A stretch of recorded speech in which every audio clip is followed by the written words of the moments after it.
Hello there, welcome back to Morning at NTV. Many thanks for still staying with us at the #1 breakfast show right here in the country with me, Malaki Villaudera, and of course, Romeo Busiku. Now, Coast Uganda this week hosted the third assurance report on 13 infrastructure projects being implemented across Uganda in key sectors of government such as health, education, environment, roads and energy, as infrastructure projects are critical for national development. Of course, the ministry affirmed that this particular interventions on infrastructure this transparency initiative has seen improvement in transparency and disclosure of project information, while public participation is actually being brought forward. Now, for more on this conversation, I do have Mr. Sam Mutabazi from the Uganda Road Sector Support Initiative right here in the country. Many thanks. Welcome to Morning at NTV. Thank you for having me. You're welcome. I'm very glad to be on NTV. All right. So, before we get into this particular report, and congratulations, by the way, this is the third assurance report. Yes. Of course, we'll be breaking that down. Yes. We woke up to some of this good news, we'd call it that, in the Daily Monitor this morning. Let me just slip it to you. Okay. The page alone. Now, they say that Uganda is actually improving, so to speak, with regards to its fight against corruption. 2018, we were ranked at position 151 out of 180 countries. Now we're being ranked equally to Kenya at position 137. What do you make of this? Yes, thank you. There has been some slight improvement in terms of transparency, and this can be shown by different interventions that government has come up with in the recent past. When we came on board in trying to enter these sectors of infrastructure, first of all, you need to know that infrastructure is a very important element in the development of any country. So about 6, 7, 8 years ago, there was complete closure of information, and government was not releasing any information. And there was mistrust, first of all, from the civil society point of view. Now, if you have civil society not accessing information, that means even the citizens themselves do not access the information. Right. You need to have civil society as the voice of the citizens. Right. And the civil society, if it is not receiving the information, that means the citizens are not. Now, moving forward 6 or 8 years later, you are seeing government slightly opening up and saying, we don't have to hide much of the information, and that's very good. So what you're attributing this to is that awakening by government to now give disclosure, trying to, they're not at 100%, but they're in the right direction in terms of giving disclosure. Yes, they are actually, when we were launching this report on Wednesday this week, we had the Minister of Works and Transport, General Katumba Wamala, who assured us that he's going to bring this to the table of cabinet and to talk to the Prime Minister to make sure that all government agencies, procurement and disposing entities bring on table the information. All right. And the information we've been putting across since with support from World Bank, the Open Government Partnership, has been that you don't need to cover any information. There is a Yoruba saying which the World Bank adopted some years back. It's a Yoruba in Yoruba language in Nigeria. It's called Budeshi. Budeshi means open it up. Why would you close it? Open the information. Put the information on the table for the citizens to know. Right. Because the development you are working on belongs, the infrastructure you are working on is supposed to be for the citizens. Right. So there has been some slight improvement. It could be better, but we think more can be done. More can be done. All right. And of course, the beauty of disclosure is that then, them that are in high powers handling some of these big projects are held accountable by the public. Once the public is informed, they can be able to ask the right questions. Let's move on.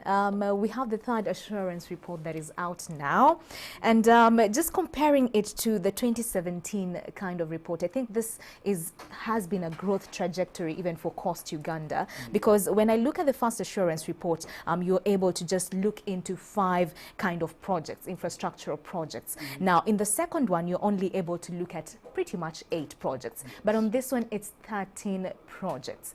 Now, let's start with an analysis from the first 2. What has been some of the, success rates you've been able to achieve out of the recommendations you gave to some of these ministries from the first and second assurance reports? Have they been taken up? This assurance report has, first of all, I need to tell the public about what is assurance report. Yes. Assurance means to assure. Before we came on board, there were discussions on how we could work together. Different arms, different sectors could work together. So Coast coined something that is that would help bridging the gap between government, civil society, and private sector, because these are the actors. And we have what is called the multi-stakeholder working, the government, the private sector, and civil society. Now, we base ourselves on disclosure, information disclosure, and then assurance. What is assurance?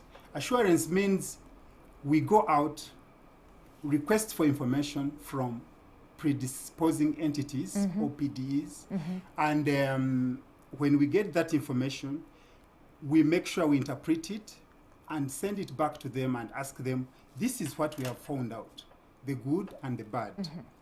And they say, here, we don't think this is right, or this is good, we think you found this out that is right, and then we agree on what would be the way forward.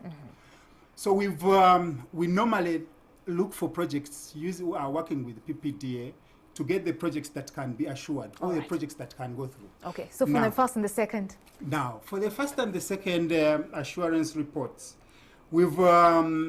this report has had 13 projects, and majority of them have, there has been low levels of disclosure again, just like the last one. Actually, I need to inform you that this disclosure has been lower, considering that there has been, there were 13, correct, but they were lower.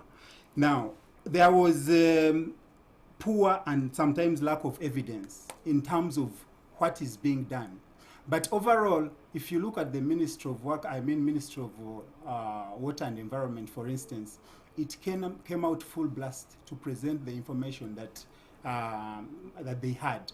That was a very good thing. Actually, you ranked, for the third assurance report, you ranked Ministry of Water and the Ministry of Health at 100% in terms of disclosure. Yes. What would you attribute that to? Is it that they're ready to now face the truth and grow, so to speak? After engaging them for a while and telling them that, first of all, we are not auditors, and we are not coming in like to critique them. We told them that we need this information for the public good. They were receptive. That is the message that we want to put across for all the entities, for them to understand that this information is just plain.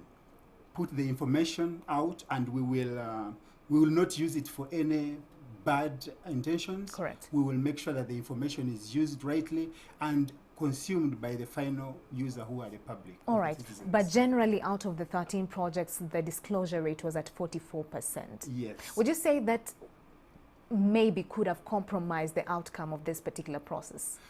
Of course, overall it compromises, because you would if you had proactive disclosure, which is, if you put the information on the net, for instance, the internet, the websites, that would help a lot.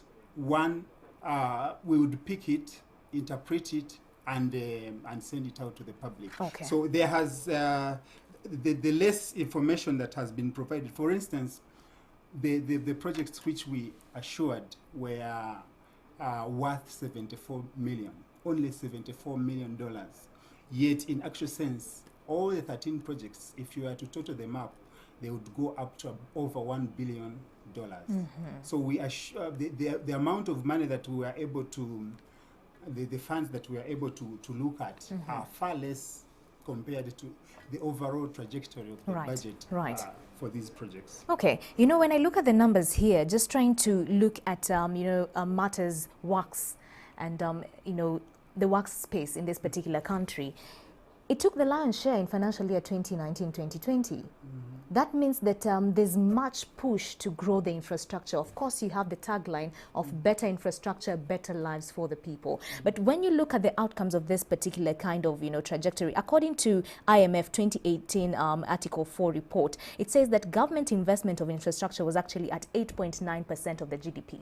Yes. That was in financial year 2017-2018, and of course they hoped that that would increase, and indeed it did increase. But however, when you look at the financial losses due to poor infrastructure, some of the things that came out in that particular report, there was the financial losses when it comes to delayed infrastructure, because an infrastructure project is commissioned, but there are delays in terms of execution. Now, according to this particular report, they say that financial losses due to poor infrastructure management amount to $177 million US every year. Every year. Out of this particular report, do you think government is awake to that reality, that indeed, if there are delays, if there's poor management of some of these projects, we are losing out as a country, and at the end of the day, the taxpayer is the one to lose out? Yes, government is aware, and that's why that has been our plea, that you need to put out even the information that is impeding you. There is loss right from the thinking, the planning stage, the real initial stages of projects.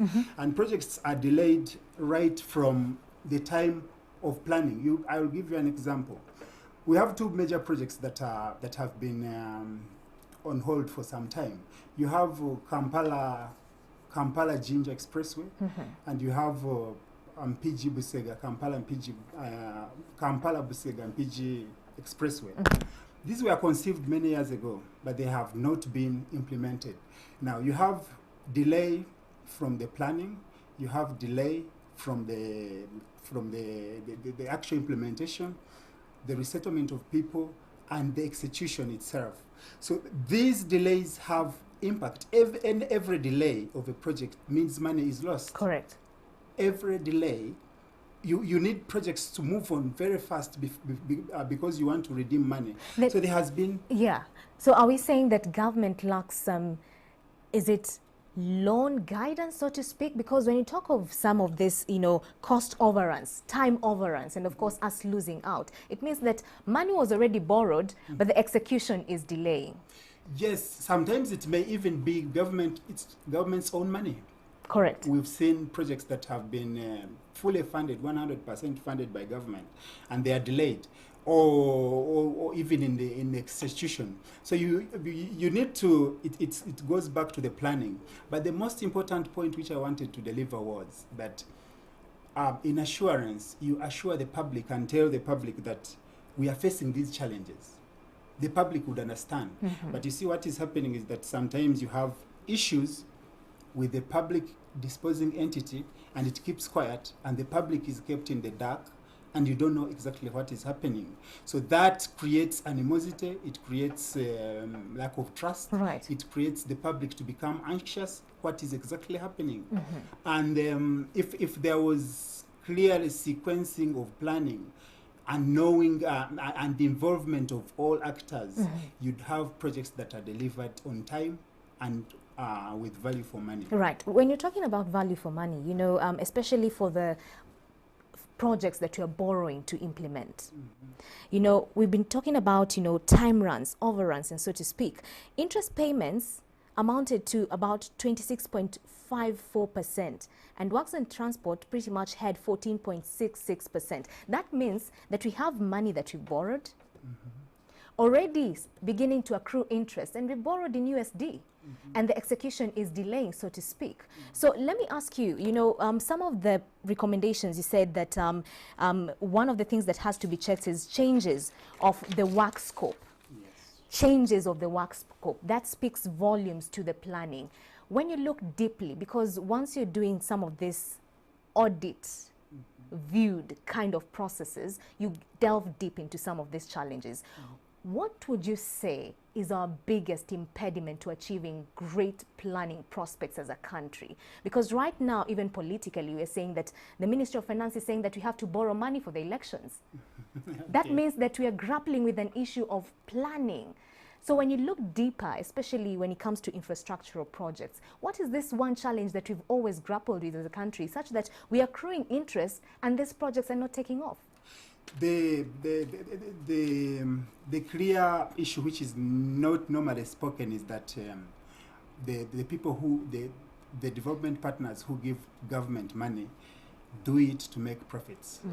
And when they do, for most of the projects, when government is coming in to carry out an infrastructure project, they are supposed to do compensation. Compensation is normally reserved for government. Now, you find that government is not ready to do compensation, and the timeline for receiving the grant, I mean the funds or the loan, is due. And when the development partner releases the money, that day they start counting the interest. And you find that government sometimes doesn't have the resources to do the compensations. And so this, from the onset, has implications. I think, like you rightly say, it's about being ready. If government is not ready to take on a project, it should not process the loan.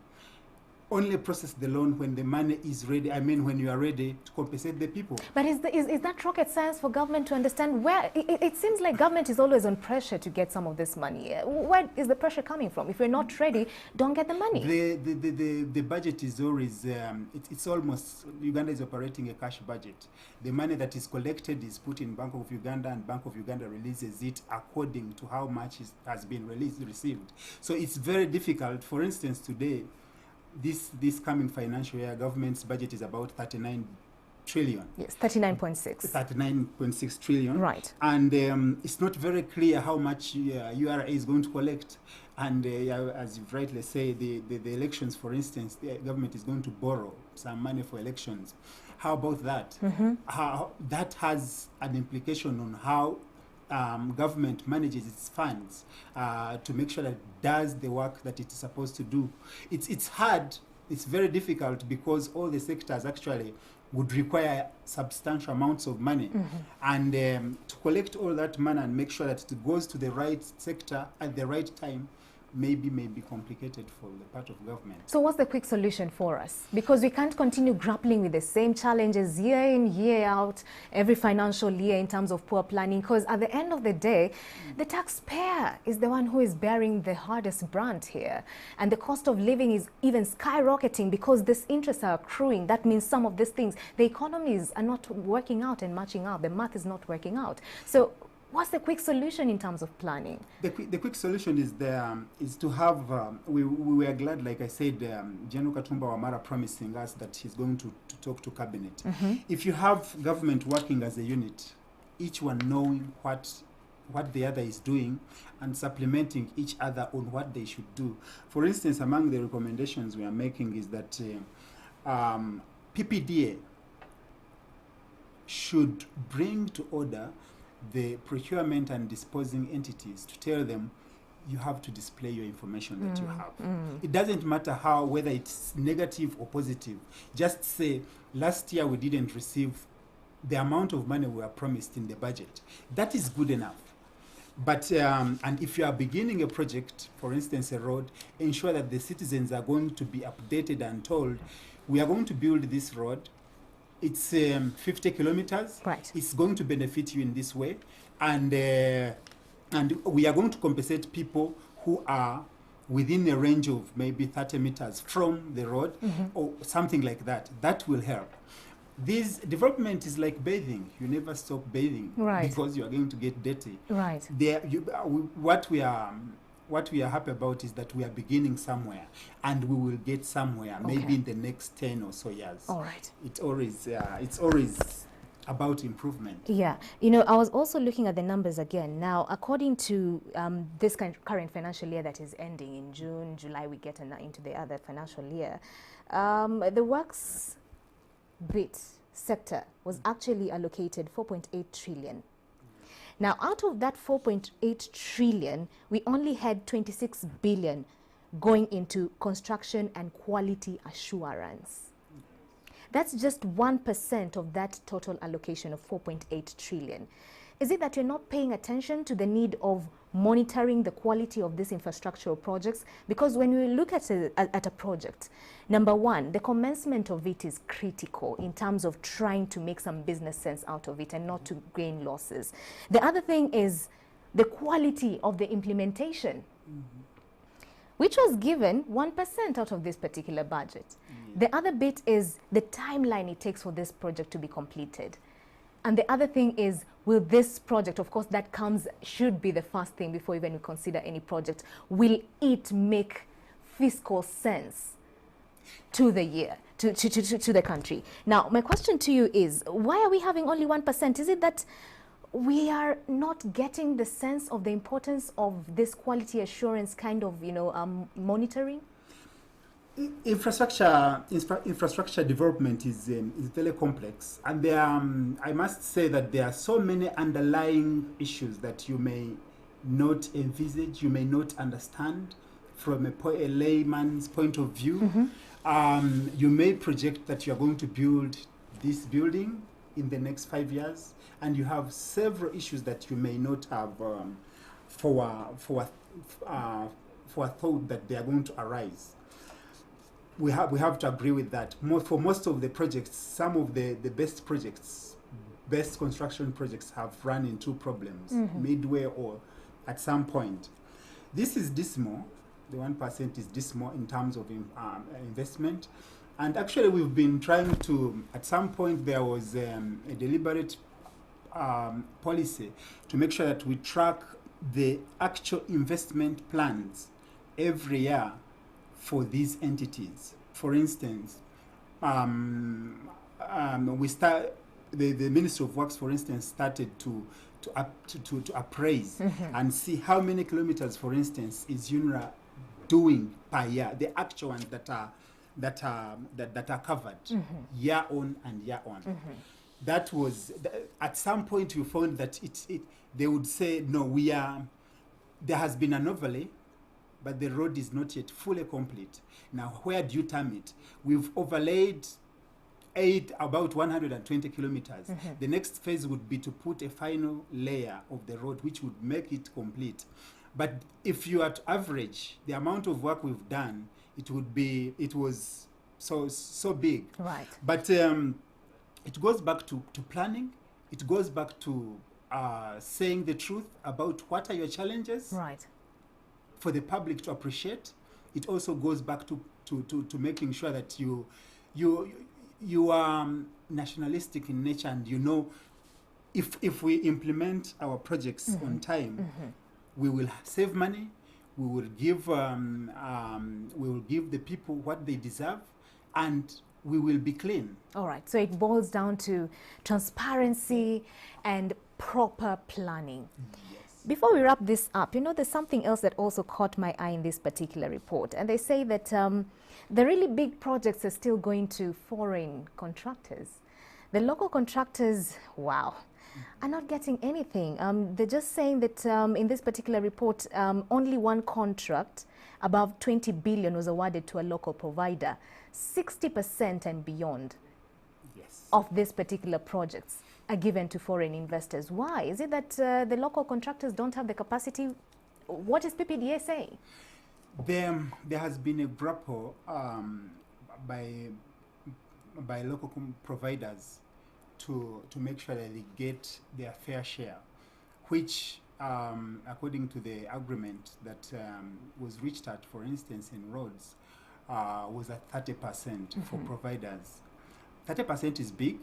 At first, they were talking about 10%, and but they couldn't get, even up to now, they haven't got 30%. Now, 30% provision would propel this sector to be somewhere. You need to allow the private sector to make its own mistakes in any country if you want to have development in future.